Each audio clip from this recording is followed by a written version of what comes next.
아침을 시작하는 슬기로운 방법. 오늘 내게 이로운 뉴스. 류영희의 출발 새아침.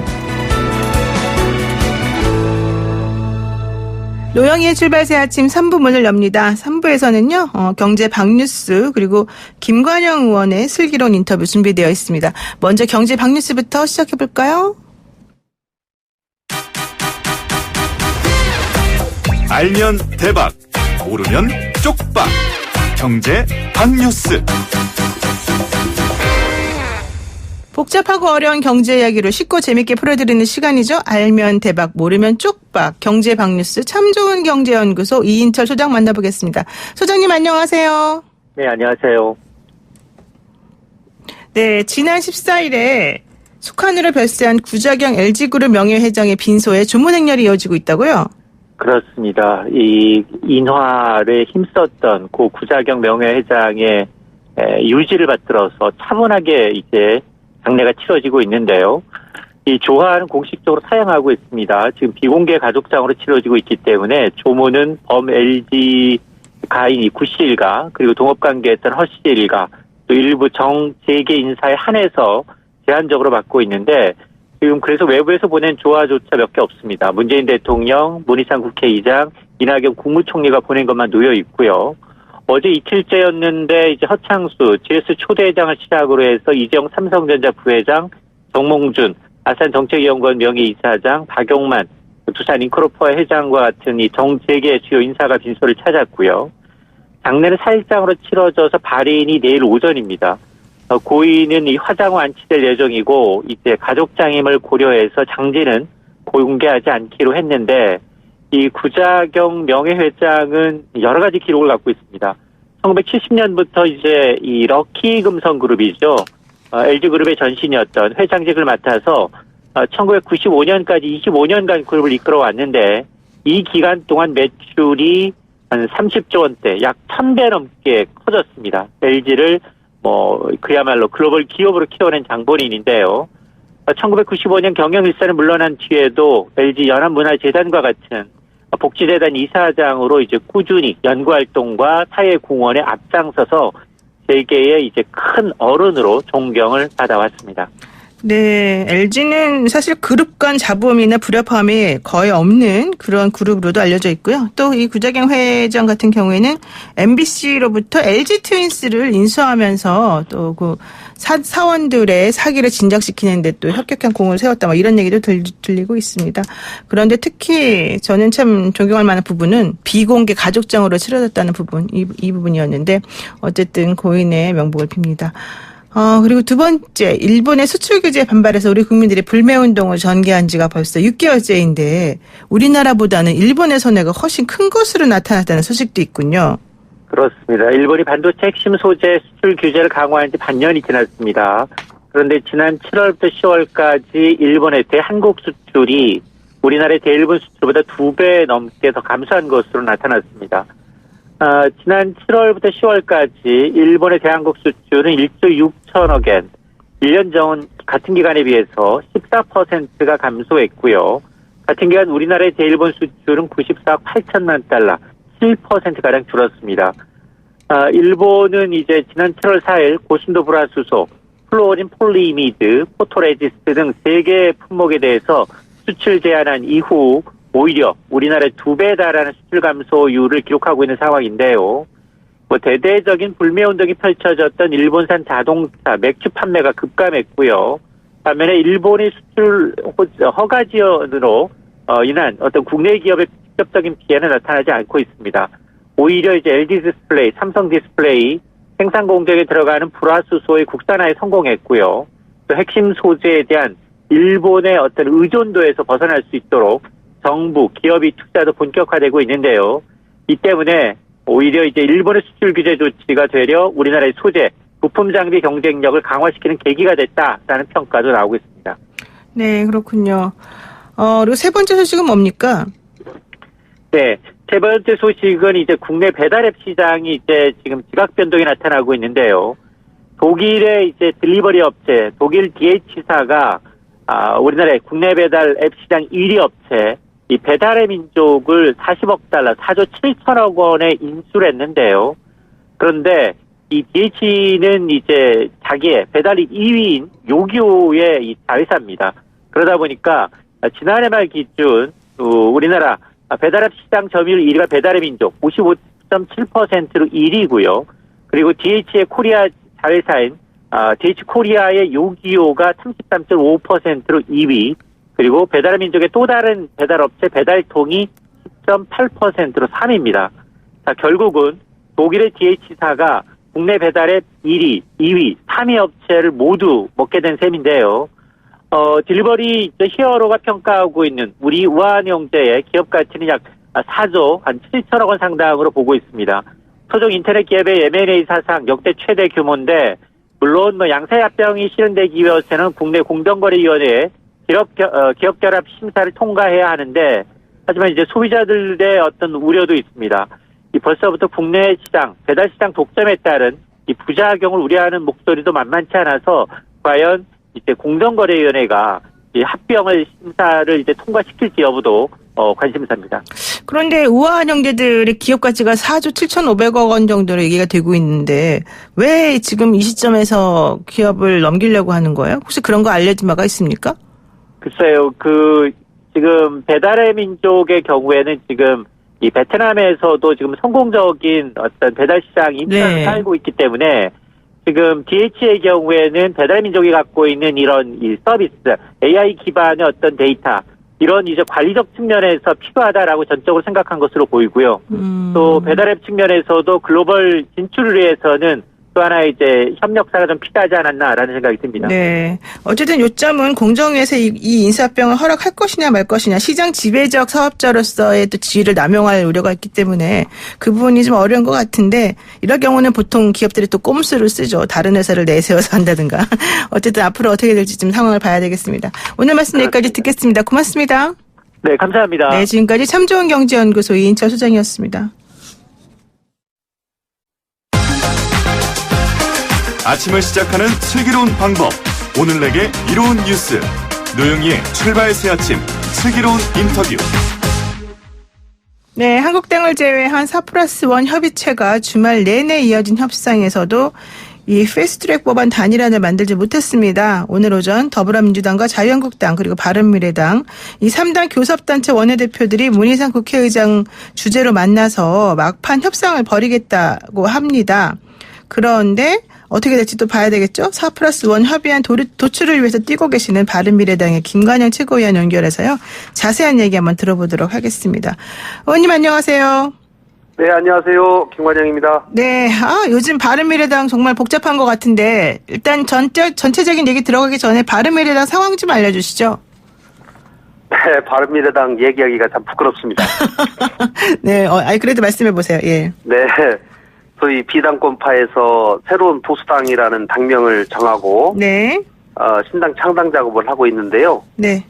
또 이분들이 아직도 당적은 유지를 하고 있어요. 네. 그래서 저희는 신당을 만드는 것은 정치적인 판단이고 존중할 일이지만 이 정치 도의상 신당을 만들기 위해서는 당을 탈당해서 만드는 것이 맞다라고 말씀을 드리는데도 불구하고 네.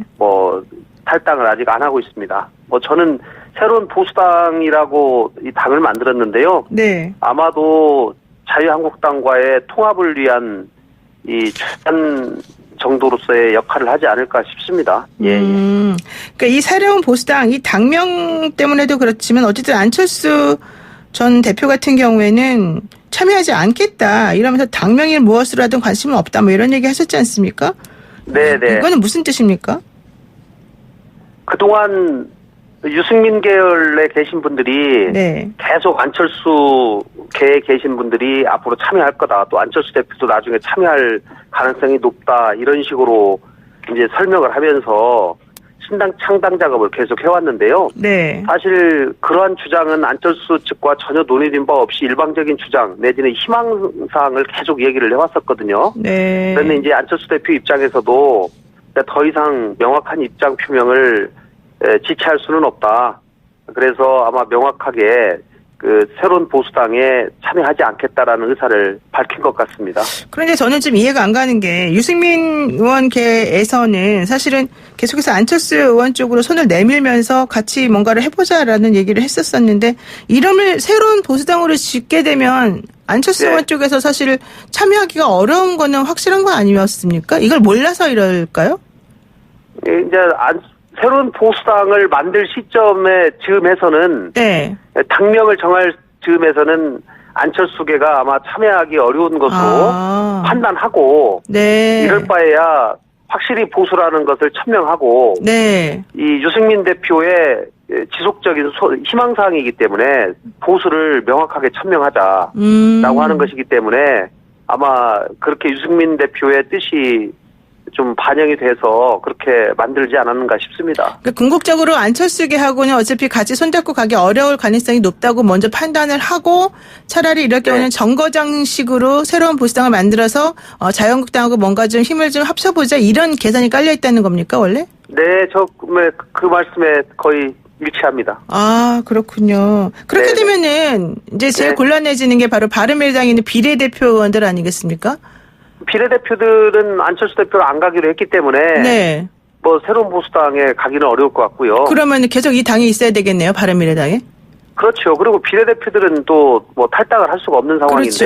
예. 이제 정치적인 행동을 어디로 할 것인지가 귀추가 좀 주목이 됐는데 네. 아마 뭐 그대로 바른미래당에 남아서 네. 바른미래당을 개혁하고 또 뭐 새롭게 변화하는데 아마 그분들도 힘을 보태지 않을까 싶습니다. 그러면 김관영 최고위원 같은 경우에는 사실은 당권파라고 볼 수밖에 없는데 예.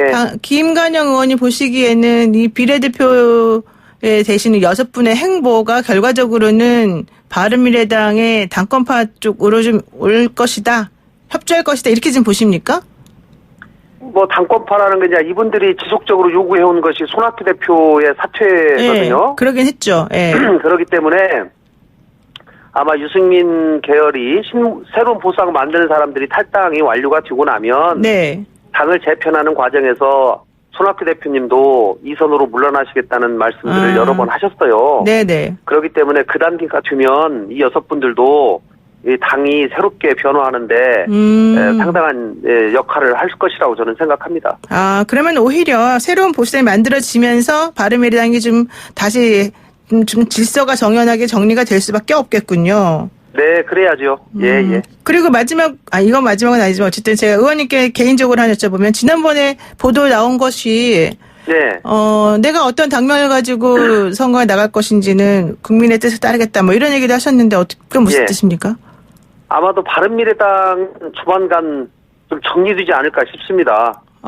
그리고 왜냐하면 안철수 대표와 유승민 대표가 통합을 하면서 이 당명을 만들었는데 그렇죠. 한쪽이 떨어져 나갔기 때문에 네. 이제 야권 재편이 있을 수밖에 없고요. 네. 그런 차원에서 또 새로운 연대와 통합 이런 작업들이 저는 분명히 있을 것이라고 생각을 하고 네. 어쨌든지 1당, 2당이 아닌 제3지대에 있는 많은 정당들과 제 세력들이 힘을 합쳐야지만이 총선을 칠 수 있다는 그런 의미로 말씀드린 겁니다. 아, 그러니까 바른미래당의 뭐 비당권파를 뺀 나머지 그 당권파라든가 여러 또 뜻을 같이 하시는 분들끼리도 또 뭔가 좀 정리를 새롭게 할 가능성이 있다 이런 얘기시군요. 예. 알겠습니다. 좀 지켜보겠습니다. 자, 그리고요, 이제 본격적으로 여쭤볼 게 패스트트랙 법안 관련되는 건데요. 더불어민주당이 어제 긴급 최고위원회를 열고 4+1 협의체 협상에서 선거법 조정을 더 이상 안 하겠다, 뭐 이런 얘기까지 했습니다. 연동률에 적용하는 비례 의석수 제한하는 캡 문제, 석패 문제, 이게 좀 문제가 됐던 것 같은데, 이거 어떻게 봐야 됩니까? 4+1 회담이 완벽한 합의에 이르지 못하고 네. 계속 좀 협상이 지지부진한 것처럼 보여져서 네네. 국민들도 많이 좀 혼란스러울 것 같습니다. 네, 맞아요. 어쨌든지 어제 사실 저도 오후 내내 협상을 했습니다만은 네. 그 민주당이 최고위원회를 열은 다음에 대변인 브리핑을 통해서 원점에서 재검토하겠다. 이렇게 또 얘기하지 않았습니까? 네. 그래서 아마 3당 교섭단체 간에 협의는 협의대로 하고 또 4+1 협의는 또 협의대로 하면서 아마 투트랙으로 진행되지 않을까 싶습니다.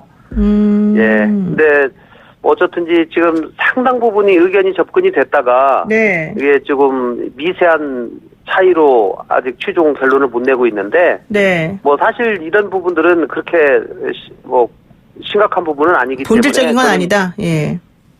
저는 쉽게 정리될 수 있을 것이라고 생각합니다. 그럼 지금 바른미래당의 입장은 어떤 거예요? 정확하게 이 상황에서? 바른미래당도 캡을 씌우는 것에 대해서는 찬성을 하지 않았고요. 아. 예, 적어도 당초에 225대 75의 합의 내용이 있지 않습니까? 네. 정책으로 올라간 원안. 네. 그 원안에서 불가피하게 지역구와 비례의 비율을 조정할 수밖에 없다고 하면 네. 당초의 합의 정신을 그대로 놔두면서 네. 의석수만 조절할 수밖에 없다라고 하는 것이 저는 맞는 입장이라고 생각을 하고요. 네. 예, 뭐 지역구가 250대 50, 연동 50% 이 정도 하면 나머지는 당초에 합의 안에 들어가 있던 석패율 제도라든가 네네. 뭐 연동형 캡 씌우는 거는 전혀 논의가 되지 않았기 때문에 네. 그런 것들은 제거를 하는 것이 맞다고 저는 생각합니다. 아, 제거하는 게 맞다.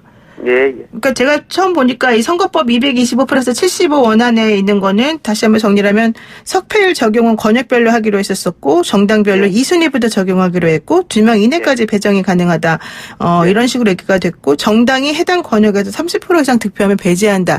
이런 원칙이 있었던 것 같은데 이것도 사실은 좀 정리가 되는 거죠. 그러면 250대 50으로 가게 되면. 예, 저는 이제 권역별로 비례대표 명부를 만들기로 했던 것을 네. 전체 비례 의석이 75석에서 55로 줄어드니까 그렇죠. 예. 명부 자체는 전국 단위로 만들자. 대신에 석패율을 권역별로 2명씩이면 6개 권역이니까 12명까지 할 수 있는 것을 네네. 다소 줄어드니까 6명만 하자. 네네. 이제 이렇게 서로 조정을 좀 했던 것이거든요. 예, 그렇기 때문에 거기까지 이제 잠정 합의안이라는 네. 게 이런 내용입니다. 예, 그리고 불가피하게 30개의 캡을 민주당도 뭐 최소한의 병립형으로 배분할 비례대표 의석이 최소한은 필요하다라고 얘기를 하기 때문에 그렇죠. 그런 점을 고려해서 그 정도로 이제 잠정 합의를 한 건데 네. 뭐 당에서 많은 의원님들이 이거는 캡을 씌우는 거는 좀 그렇다. 당초의 선거제도 개혁 취지에 워낙 크게 반하는 것이기 때문에 그렇죠. 예. 이거는 받기가 어렵다 이렇게 얘기를 한 거죠. 근데 기본적으로 제가 계산을 이것저것 해보니까 네. 민주당 아니든 혹은 나머지 당들의 아니든 결국 차이는 2-3석밖에 안 되는 것 같은데 그거 아닙니까? 예, 맞습니다. 예, 그래서 네. 캡을 뭐 30으로 할지 40으로 할지 아니 벗길지 이것에 대해서는 사실은 네. 크게 저는 중요하지 않다. 차이가 없다고 생각을 하고요. 네. 이 대승적인 차원에서 조속히 결론을 내야 된다고 생각합니다. 그럼 결국 오늘 어쨌든 본회의는 열리고 이 패스트트랙 법안 같은 거는 상정이 될 가능성이 높겠네요. 그렇게 좀 희망을 하고요. 좀 네. 노력을 하고 있습니다. 아, 그렇군요. 그리고 네. 지금 그 문희상 의장이 또 해석을 해보니까 회기를 언제까지로 할 것인지에 대한 필리버스터는 허락하지 않겠다 이런 얘기를 했다는데 한국당 네. 입장에서는 계속 그것도 아니라고 하잖아요. 그 문제는 어떻게 해결되는 겁니까? 저는 회기 결정의 건 자체를 필리버스터를 하게 되면 회기 자체도 정하지 못하고 그러니까요. 그 임시국회가 끝나버리는 것이거든요. 네. 30일 동안. 네. 그래서 그렇게 되면은 그 다음 만약에 임시회를 또 소집하더라도 필리버스터를 또 하게 되는 거고 네. 또 회기 결정은 못하고 맨날 필리버스터만 하는 거죠, 그러면? 그렇게 되면 그런 결론이 나오는 것이거든요. 그래서 네. 적어도 그 회기 결정의 건에 대해서 토론하는 것은 변론으로 하더라도 네. 필리버스터 무제한 토론으로 가는 것은 맞지 않다. 예, 그 취지에 맞지 않다라고 저는 생각을 합니다. 네. 그렇게 해석하는 것이 좀 맞다라고 보여져요. 그렇죠. 좀 예. 근데 이게 예전에 과거에 있었던 뭐 예를 들어서 한국당이 사실은 필리버스터를 회기 관련해서도 한다는 게 있었었는데 아마 그렇게 하면 무한 반복 필리버스터만 하게 되니까 그것도 좀 말이 안 맞는 예. 것 같고요. 예. 지금 그 나경원 대표에서 신재철 대표를 한국당 원내대표가 바뀌었는데 예. 한국당하고 협상 방식이라든가 이런 게 조금 달라질 걸로 기대했던 국민 입장에서는 좀 답답한 부분이 있거든요. 그렇더라고요. 근데 이제 아마 황교안 당대표가 바뀌지 않고 있기 때문에 또 황 대표님께서 주로 장외 집회를 선호하시고 사실 강경투쟁을 했기 때문에 네. 그 당원들 내지는 의원들이 이 협상 국면으로 전환하기가 참 쉽지 않은 것 같습니다. 예, 그리고 워낙 그동안 강경투쟁을 세 와서 또 네. 국민들한테 연동형 비례대표제가 지금은 이념 싸움으로 돼서 좌파 독재를 연장하기 위한 수단으로 지금 둔갑이 돼버렸어요. 네. 이렇게 지금 자유한국당 지지자들은 다 그렇게 인식하고 있습니다. 그렇기 때문에 만약에 연동형 비례대를 지금 협상해서 받는다. 네. 이러면은 너 좌파 독재에 찬성하는 거냐? 지금 이렇게 지금 돼버렸어요. 네. 근데 사실은 시작을 너무 잘못한 거죠. 그렇죠.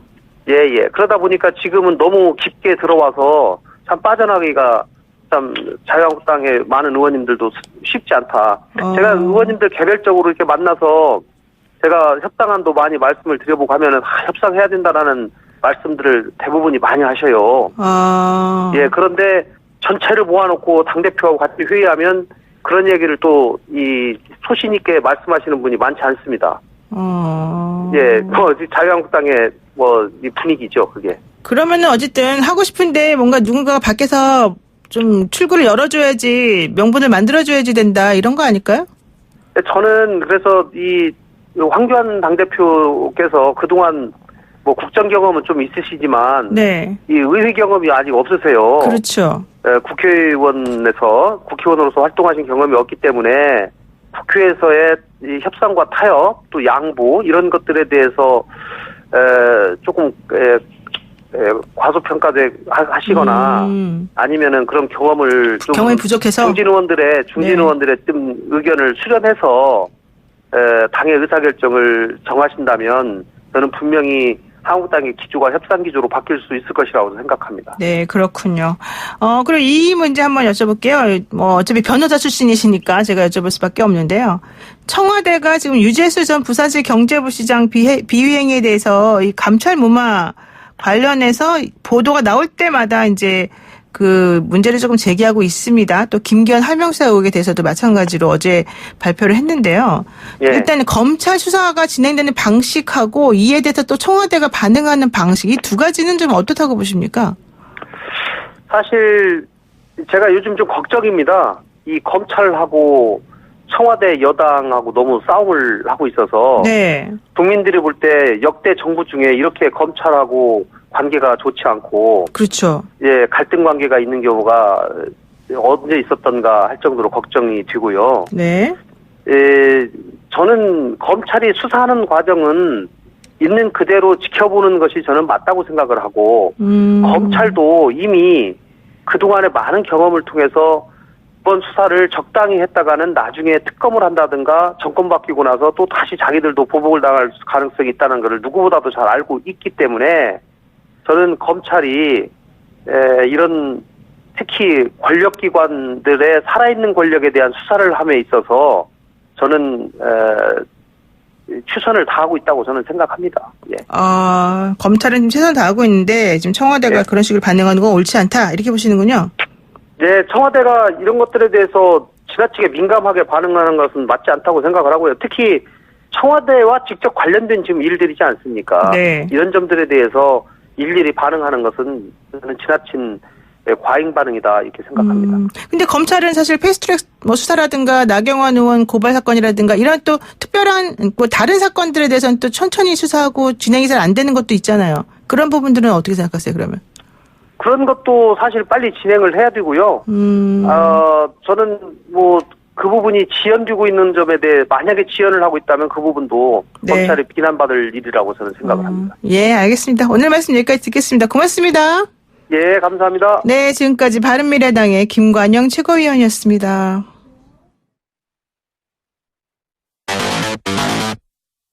노영희의 출발새 아침 100초 만에 읽는 조간신문 헤드라인입니다. 먼저 조선일보입니다. 일면 헤드라인은 ICBM 치킨게임, 기로에선 북미입니다. 다음은 경향신문입니다. 일면 헤드라인, 핵전쟁 억제력 강화, 대미 압박 최고조입니다. 일면 사진으로는 어제 인천공항을 통해 입국하고 있는 스티븐 비건 미국 국무부 대북정책특별대표의 모습이 실렸네요. 대북 메시지 들고 왔나를 제목으로 잡았습니다. 한겨레 볼까요? 일면 헤드라인 선거개혁 초심 잃고 기득권 집착하는 민주당입니다. 오늘 궁금한 일면 헤드라인 동아일보입니다. 구자경 LG 명예회장 별세 소식을 전하고 있습니다. 럭키금성을 글로벌 LG로 키운 혁신 기업인으로 제목을 뽑았네요. 구 명예회장의 검소하고 소탈했던 삶에 주목하고 있습니다.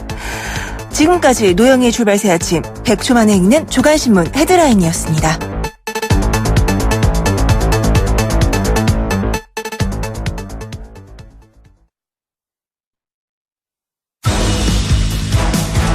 친절한 시사, 시원한 통찰, 노영희의 출발 새 아침, 슬기로운 인터뷰.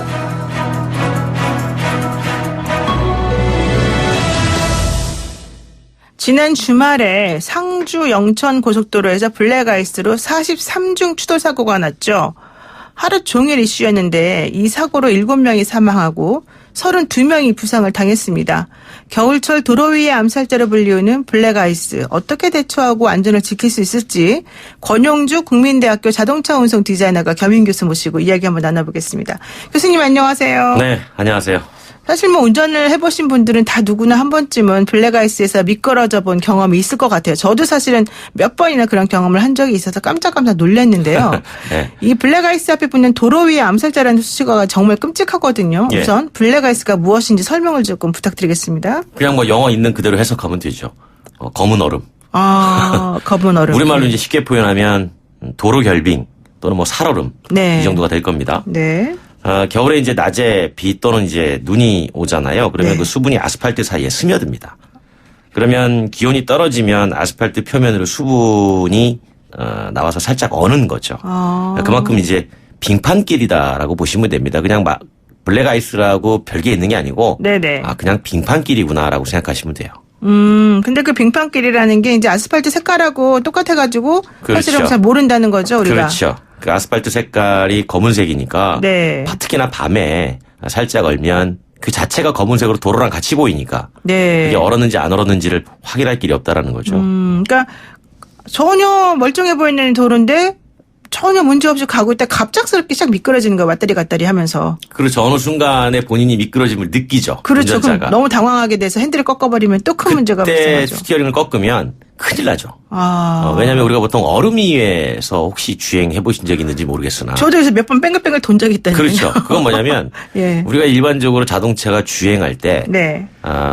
힘의 논리에 따라 주행이 되잖아요. 그러니까 속력이라고 그래요. 속력. 네. 그러니까 이제 이동하는 속도의 힘인데 그 힘이 네. 커지면 커질수록 도로에서의 마찰력도 높아야 되는데 네. 마찰력이 떨어지게 되면 제어하는 힘을 잃어버리죠. 그렇기 때문에 속도가 높으면 그만큼 자동차의 방향을 제어하기가 더 어려워지는 겁니다. 그렇군요. 우선 그러면 블랙아이스로 인해서 피해를 입는 사례가 어느 정도나 됩니까? 경찰청이 최근 5년 동안의 월 평균 교통사고이란 평균 사망자를 냈는데 이게 382명입니다. 근데 12월에는 평균 410명으로 급증을 해요. 네. 이게 결국은 이제 겨울철 빙판 사고라고 추정을 하는 거고요. 실제로 그 삼성교통안전문화연구소에서 지난 2013년에서 15년 동안 이 3년 동안 겨울철 교통사고 치사율을 봤더니 네. 2.31명입니다.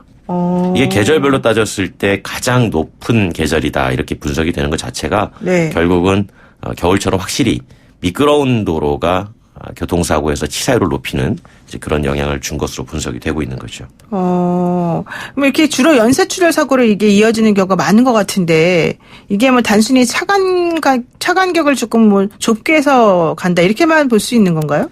꼭 그렇게 볼 수는 없을 것 같고요. 왜냐하면 네. 보통 블랙아이스가 발생하는 그 시간대를 보면 시간대가 따로 있군요. 새벽이 아무래도 많죠. 왜냐하면 기온이 네. 저녁부터 떨어져서 이제 새벽이 되면 이제 얼잖아요. 그렇죠. 그 어는 게 이제 유지가 되는 건데 보통 우리가 이제 고속도로에서 새벽에 가장 많은 주행하는 차들이 보통 화물차입니다. 네, 그렇죠. 낮에는 이제 승용차 때문에 정체가 많으니까 네. 이제 주로 이제 주간 밤에 야간에 네. 죄송합니다.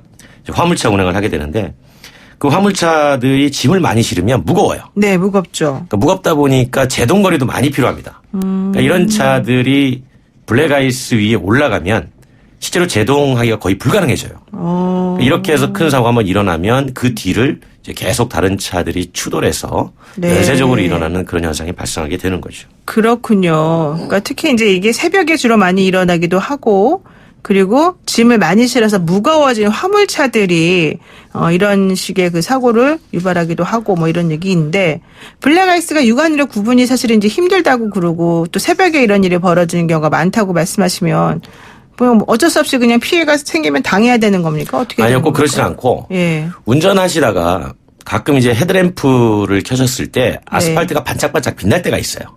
아, 그럴 때가 반사돼가지고. 있군요. 네네. 평소보다 상당히 빛난다. 네. 오늘따라 유난히 좀 반짝거린다라고 하면 네. 도로가 얼었다고 생각하시면 됩니다. 저는 사실 그런 경우가 조명 때문에 그런 줄 알았어요. 아니에요. 그 블랙아이스가 아무래도 이제 그 수분 입자잖아요. 네네. 그러다 보니까 헤드라이트에 반사가 돼서 평소보다 조금 반짝반짝 빛납니다. 아, 이럴 때 되면 여기 도로가 얼었구나. 라고 판단하고 무조건 속도를 줄이셔야 되는데 그때 얼었네 하고 줄이자고 했을 때 브레이크 페달을 강하게 밟으면 큰일 미끄러지죠. 그러니까 그때는 그냥 페달에서 발만 떼는 겁니다. 그러면 천천히 속도가 줄겠죠. 네. 그렇게 해가지고 속도를 줄여서 확실하게 마찰력을 다시 얻는 속도로 떨어뜨려야 가능하지. 그렇지 않고 그냥 가면 어떤 일이 벌어질지 참 예측이 불가능하다는 거죠. 그러니까 이게 제가 좀 깜짝깜짝 안 그래도 놀랄 때가 있는데 예컨대 놀래가지고 우리가 반사적으로 무의식적으로 이 브레이크에 발을 얹어서 힘을 조금 가하잖아요. 그렇죠. 일반적으로는 그렇죠. 그러다 보면 갑자기 쑥 들어가는 느낌이 나요. 네. 그게 뭐예요? 미끄러지는 거죠. 그게 미끄러지는 거예요? 네. 아. 그러니까 이제 그 브레이크를 밟을 때도 네. 사실은 이제 여기저기에서 나오는 안전운전 요령을 들여보면 네. 브레이크를 나눠 밟으세요. 네. 여러 번. 네, 살짝. 근데 이미 빙판길에 올라가서 브레이크 나눠 밟아봐야 의미가 미끄러지는 거는 마찬가지라는 거예요. 네네. 그러니까 그걸 알고 미리 줄였으면 관계없으나 이미 올라가 있는데 그렇죠. 살짝 밟을 때도 바퀴가 잠기면 혹시 더 큰 회전이 있을 수 있으니 그때는 우리가 보통 얘기할 때 겨울철하고 똑같아서 엔진 브레이크 쓰라고 얘기하죠. 아. 네, 우리가 보통 변속기의 옆에 보면 네. 그냥 후진, 뭐 주차, 그렇죠, 후진, 그렇죠. 중립, 주행 이것만 있는 게 아니고 요즘은 이제 그 수동 변속기 기반이어서 왼쪽으로 숫자가 다 나와 있어요. 그럼 그때 이제 단수를 좀 내려주는 거죠. 그러면 엔진 자체에서 나오는 회전력이 떨어져서 바퀴가 서서히 돌게 됩니다. 그렇게 해서 속도를 줄여라라고 이제 보통 조언을 하죠. 그 짧은 순간에 그거를 생각해내고 하기가 제가 보기엔 않죠? 거의 불가능할 네. 것 같은데. 예, 어쨌든 그렇군요. 그러면은, 이렇게 그 블랙아이스가 주로 많이 생기는 날, 자기도 모르게 이제 거기 딱 돼요. 그러면은 실제 그거를 이건 내 잘못이야라고 할 수도 있겠지만은 이거 관리하는 데가 잘못 아니야? 이렇게 생각할 수밖에 없어요. 우리 같은 경우에는. 일반적으로 블랙아이스가 많이 발생하는 지역에 대해서는 도로의 관리 책임 주체가 그렇죠. 나름대로 관리할 필요성이 있는 거죠. 네. 예를 들면 뭐 염화칼슘을 미리 뿌려둔다든가 또는 뭐 모래를 미리 뿌려둔다든가 이제 이렇게 할 수가 있는데 사실 염화칼슘 같은 경우에도 눈비하고 섞여서 같이 얼어버리면 큰 대책 효과를 발휘하지 못합니다. 근데 이제 모래 같은 경우는 이제 누군가 와서 뿌려줘야 되잖아요. 네. 이제 그런 부분이 있을 수 있고 물론 가장 확실한 대책 방법은 열선 처리하는 거예요. 도로에다 열선 넣는 거죠. 그렇죠. 그리고 뭐 자동차 뒷유리나 앞유리 열선 넣는 것처럼 아예 그냥 다 녹아버리게. 그렇지. 열선을 넣으면 얼진 않으니까. 네네. 이제 그런 대책들이 이제 도로 관리 책임 주체가 취할 수 있는 조치라고 볼 수 있는 그러니까 이번에 그 상주 영천간 고속도로 그 민자 고속도로 그쪽에서 사고 난 것에 대해서도 이제 관리하는 주체 측에다가 왜 이거를 미리 막지 못했냐라고 물어보니까 뭐 비 올 줄 몰랐다. 이제 이 상황 자체를 그때가 또 새벽 아니었습니까? 네네. 그러니까 한 4시 반 정도 경에 사고가 난 건데 그 전에 그렇게 된 건지 몰랐다라고 얘기를 했었어요. 그런데 얘기를 들어보니까 그 옆에 한국도로공사에서 관리하는 곳에서는 2시 정도부터 이제 비가 살짝 온 것에 대해서 미리 알고 조치를 좀 취했다 그러더라고요. 이게 민자냐 뭐 한국도로공사냐 이것 따라 차이가 좀 나는 겁니까? 아니면은 뭐가 문제였던 겁니까? 도로 관리 주체의 운영 능력인 거죠. 능력이 좀 문제였다. 예, 물론 예를 들어서 뭐 비용도 생각을 했었을 거고요. 네. 예를 들어 한국도로공사 같은 경우는 그래도 이제 공공성을 갖고 있는 곳이니까 그렇죠. 비용이 좀 들거나 하더라도 그리고 오랜 기간 그 경험 데이터가 있잖아요. 예. 그러니까 미리 조치를 취할 수 있었을 테고 네. 민자고속도로 같은 경우에는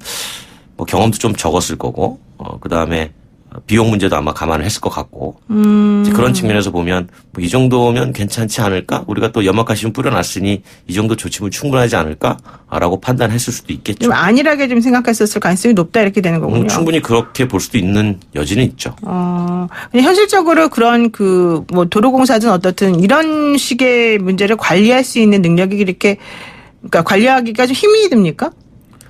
힘이 든다기보다는 네. 관리는 100% 비용하고 직결이 됩니다. 그러니까 그 비용의 문제를 해결하느냐 못하느냐로 이제 우리가 판단할 수가 있는 거죠. 왜냐하면 거기에 대해서 열선을 처리한다는 거는 그만큼 도로의 설치 비용이 증가하는 거고 네네. 또 결빙 지역이 많은 곳을 수시로 관리한다는 것은 거기에 대해서는 방제 대책, 쉽게 그렇죠. 말하면 미끄럼 방지 대책을 많이 만들어 놓는 거잖아요. 네. 그건 다 비용하고 직결 문제이기 때문에 그건 경영자의 판단 능력인 거지 어떤 뭐 다른 이유는 들어갈 갭이 없다. 그렇군요. 그러니까 사실 민자라는 게 결과적으로는 뭐 돈을 받아도 초창기에는 계속해서 적자일 수밖에 없는 거니까 아무래도 좀 경영 판단을 거기에 이제 감안해 보면 어디에 우선 두느냐가 좀 다르겠죠. 그럴 수 있겠군요. 그렇다면은 뭐 일단은 운전하는 사람이 조심해야 되겠다 생각이 드는데 어떻게 이제 조심을 할 수 있고 예방할 수 있을까요? 그 주변에 이런저런 안전운전 요령이 다 나오는데 저도 말씀을 드렸지만 네. 제가 말씀드릴 수 있는 것도 일반적인 외기 외에는 딱히 드릴 말씀이 없어요. 왜냐하면 무조건 속도 줄이는 방법밖에 없다는 겁니다. 네, 그러니까 반짝반짝 도로가 빛이 난다고 하면 이미 저 앞에 차가 있든 없든 무조건 속도를 줄이는 게 최선이라는 거죠. 왜냐하면 빙판길에서 위험한 거는 타이어하고 도로하고의 마찰력이 있어야 되는데 그렇죠. 그 마찰력이 이미 상실된 거잖아요. 마찰력이 상실됐다. 그 마찰력 상실된 것을 복원을 하려면 결국은 속도를 줄이는 것 외에는 다른 방법이 없어요. 거기에는 뭐 어떤 분들은 겨울용 타이어가 좀 도움이 된다. 물론 조금 도움이 될 수 있지만 겨울용 타이어도 얼음 위로 올라가면 아주 큰 효과를 발휘하지 못합니다. 그렇기 때문에 예. 얼음 위로 올라가면 다 똑같은 상황이 된다는 거죠. 물론 미끄러지면 조금 덜 할 수 있으나 미끄러지는 건 다 매한가지라는 거예요. 그렇게 본다면 일단은 속도를 줄이는 것 자체 외에는 운전자가 할 수 있는 큰 대책은 없다. 그리고 이제 막상 올라갔을 때 방향이 틀어지면 오른쪽으로 꺾인다 그래서 바로 왼쪽으로 틀어버리면 그냥 뒤쪽이 앞으로 옵니다. 네, 그렇기 때문에 오른쪽으로 꺾인다 그러면 오른쪽으로 조금 꺾어준 다음에 왼쪽으로 조금씩 꺾어줘야지 한 번에 확 틀면 차 자체가 돌아버려서 더 위험해지기 때문에 이제 그런 부분들을 감안하시면 좋을 것 같습니다. 일단은 앞차하고의 거리를 조금 두고 천천히 가면서 일단 상황이 발생하게 되면은 브레이크를 밟지 말고 발을 조금 떼고 양손은 그냥 페달 핸들이라 그러나요? 그렇죠. 핸들 위에 이제 얹어놨다가 조금씩 이렇게 쳐가면서 조절을 좀 해야 되겠네요. 각도를. 그렇죠. 그러니까 결국은 이제 저항에 따라 가지고 자연적으로 속도가 줄게 만드는 게 가장 좋은 방법이죠. 네, 그렇군요. 그럼 겨울철에 사실은 더 중요한 게 추돌 뒤에서 나를 치는 거 아니겠습니까? 맞죠. 네. 그럴 때는 비상등을 밝히는 것도 중요하겠네요. 비상등도 켜고요. 네. 뭐 서게 되면 이제 갓길에서 이제 좀 대피하라고 하잖아요. 네. 저는 이분에 좀 말씀드리고 싶은 게 하나 있는데 우리가 보통 갓길에서 2차 사고 많이 납니다. 네. 그런데 왜 우리는 뭐 안전 요령으로 삼각대 같은 거 삼각대도 해놓고 그다음에 이제 야광조끼 입으라고 하잖아요. 네. 근데 야광조끼를 누가 갖고 다닙니까? 일반 운전자가. 그렇죠. 야광조끼는 좀 해본 적이 없어서. 그래서 이게 사실은 예전에 얘기가 나왔던 게 국회에서 의무화 얘기가 나왔었어요. 2차 사고 예방을 위해서 운전자 비상용품으로 자동차 회사가 출고 때 줘야 된다. 야광조끼를. 유럽에서는 의무화가 돼 있는데 네네. 우리는 안 돼 있지 않느냐. 그것만 입고 있어도 멀리서 식별이 가능하기 때문에 충분히 인사사고를 줄일 수 있다라는 거죠. 근데 우리는 이게 아직 의무화가 안 돼 있습니다. 그런데 안전요령에 보면 야광조끼 등을 입고 있으면 도움이 된다. 이렇게 얘기를 해주고 있는 거예요. 좀 엉터리네요. 그러면 할 수 없는 걸 가지고. 근데 어쩌면 사비로 그럼 구입해서라도 했어야 되는데. 지금 사비로 구입해서 하는 얘기거든요. 이 얘기밖에 안 되네. 예, 알겠습니다. 그러면은 겨울철에 이제 이런 블랙아이스 외에 준비하거나 조심해야 될 것 또 다른 건 뭐가 있을까요? 겨울에는 무조건 뭐 눈이죠. 눈을 조심해라. 네, 뭐 최근에 이제 기후 변화 때문에 어느 지역에서 특정하게 눈이 많이 오는 지역도 있고 또 가끔은 이제 폭설이 내리는 곳도 있기 때문에 이제 눈을 가장 조심해야 되고 그 눈을 극복하려면 결국 이제 월동 장구가 필요하겠죠. 네네. 그래서 언제 나는 뭐 쓸 일이 별로 없어라고 생각하지만 한 번은 쓸 일 나옵니다. 근데 그 한 번이 본인의 운전에 중대한 영향을 미치는 시점이 될 수도 있어요. 아, 그렇군요. 네, 그렇기 때문에 월동장구를 갖춰주시는 게 도움이 돼. 보험 같은 거니까 네네. 갖고 있으면 좋습니다. 사실 뭐 언제 사고가 발생할지 모르지만 어쨌든 준비는 해놔야 된다. 그럼요. 안 쓰더라도. 네. 이게 아깝다고 생각하실 필요가 없다 이거네요. 그렇죠. 아, 자, 그리고 이제 이 연말연시 송년회 계절이 다가왔습니다. 항상 이맘때쯤에 이제 음주운전 단속 소식 이런 것들이 우리에게 이제 올 텐데요. 올해도 집중 단속이 이제 시행된다고 하던데 어떻습니까? 연말 맞춰가지고 경찰청이 주요 스팟이라고 네. 하죠. 네. 음주 많이 하시는 동네. 이제 그 동네에서 적극적으로 단속을 하겠다 그러는데 이제 그 또 앱이 있어가지고 운전자들이 서로 공유를 합니다. 아, 그래요? 예. 야, 여기 지금 단속하더라. 바로 알려줘요. 그러니까 이제 경찰 입장에서는, 이러면 안 되는데? 라는 생각 들잖아요. 네. 그래서 경찰도 메뚜기 단속하겠다. 게릴라 단속하죠. 예. 네, 이른바 메뚜기 단속이라고 하죠. 20분, 30분마다. 그런데 또, 운전하시는 분들이 이것도 10분 안에 공유하겠다. 네, 그래서 이게 사실은 근본적인 대책은 될 수가 없겠는데 제가 최근에 좀 흥미로운 얘기를 하나 들었습니다. 네, 뭐요?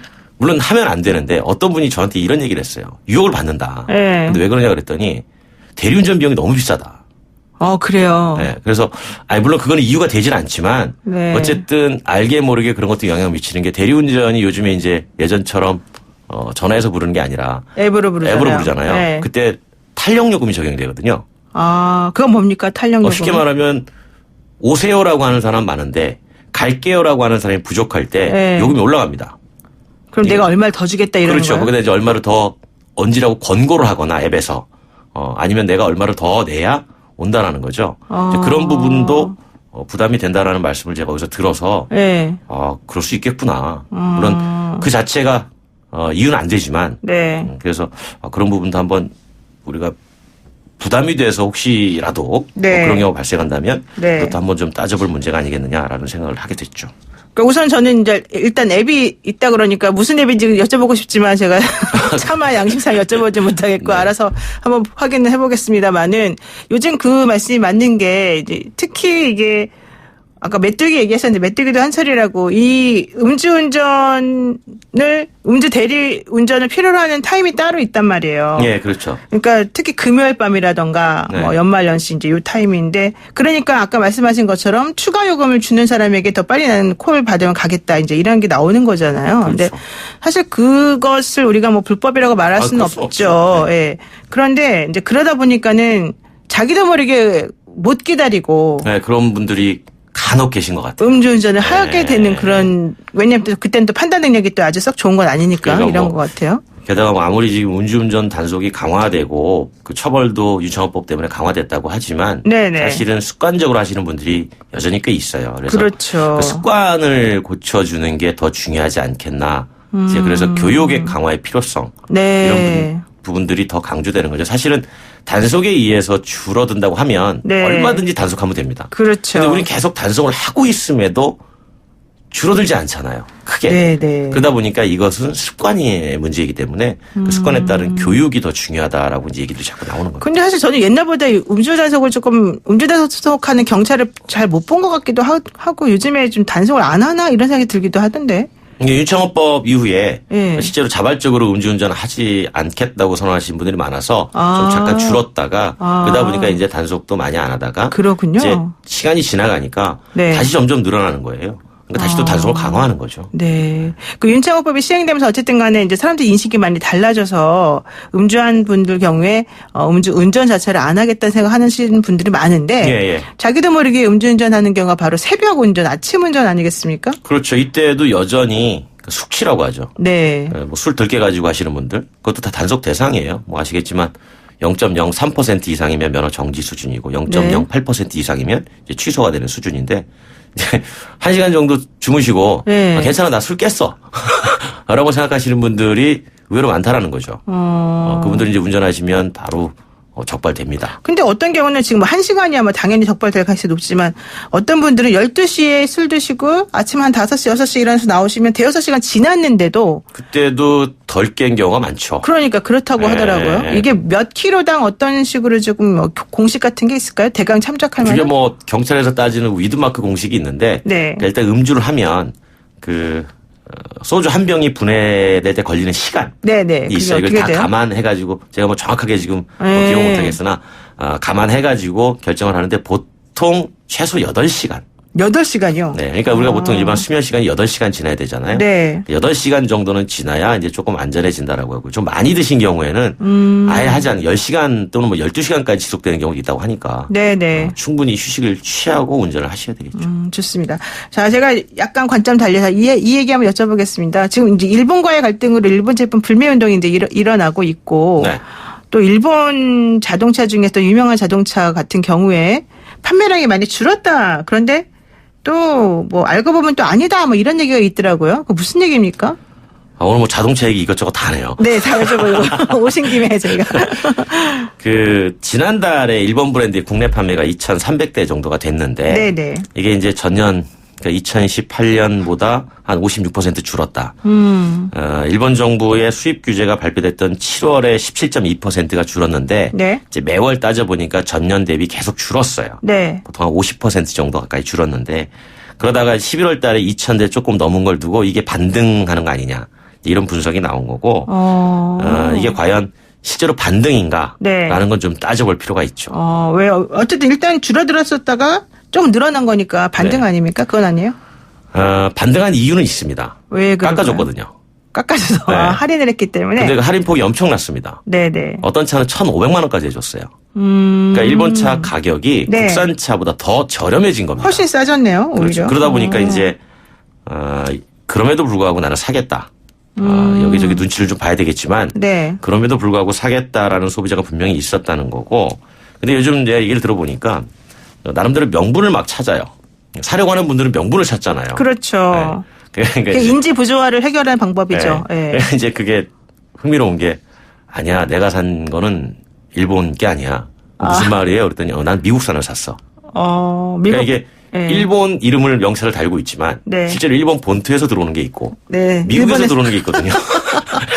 그러니까 야, 나는 메이드 인 USA야. 이렇게 해가지고 스스로 명분을 삼는 분도 계시고 네네. 그렇지 않으면 뭐 어때 하는 분도 계시고 어쨌든 할인이 이 네. 반등 효과를 잠깐 일으킨 건 사실입니다. 그럼 그 번호판하고도 좀 관계 있지 않습니까? 번호판도 관계가 있죠. 세 자리 네. 번호판 바뀌면서 야 용감하게 지금 이 시기에 샀어? 네. 라는 눈치를 보겠지만 실제로 산 분도 계시고요. 그러다 보니까 최근에 꼼수도 나오죠. 어떤 꼼수가 있습니까? 번호판 2자리 거 줄게요. 그냥. 그러면 이게 사이즈가 안 맞아요. 그렇죠. 네, 그래가지고 번호판이 밑으로 좀 처지게 돼 있는데 처진 번호판을 보면 그것도 알잖아요. 그렇죠. 근데 어쨌든 2자리 만들어줄게 뭐 이런 네. 나름대로 꼼수도 나오더군요. 네, 그렇군요. 자, 이제 마지막으로 이슈 하나만 여쭤볼게요. 뭐, 오늘 5만 가지를 다 여쭤봅니다. 진짜 만물박사기 때문에 어쩔 수 없는데요. 자, 지금 타다 이슈가 법정 공방으로 시작게 되면서 사실은 국토부에서 또 안도 내놓고 여러 가지가 복잡합니다. 이게 플랫폼 기반이 바뀌면서 좀 문제가 되는 것 같은데 이걸 그렇다고 무조건 하지 말아라라고만 말할 수는 없는 거 아니겠습니까? 어떻게 해야지 앞으로 이게 해결이 될까요?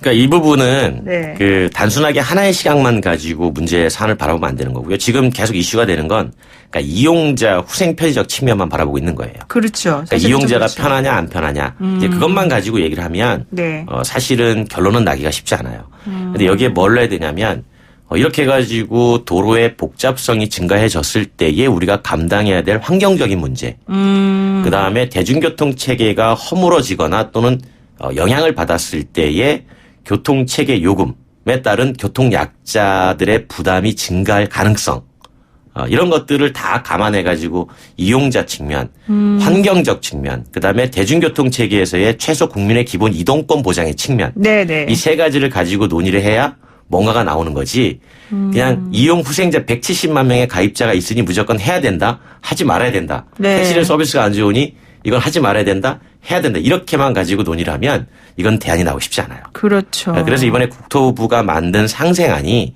이 세 가지 점을 다 집어넣어서 만든 거예요. 그런데도 불구하고 불만이 많은 건 뭐냐면 네. 택시도 이 중재안이 불만이고 네. 타다도 이 중재안이 불만인 거예요. 다 불만이군요. 그렇죠. 왜냐하면 각자 바라보는 관점이 다르니까요. 네.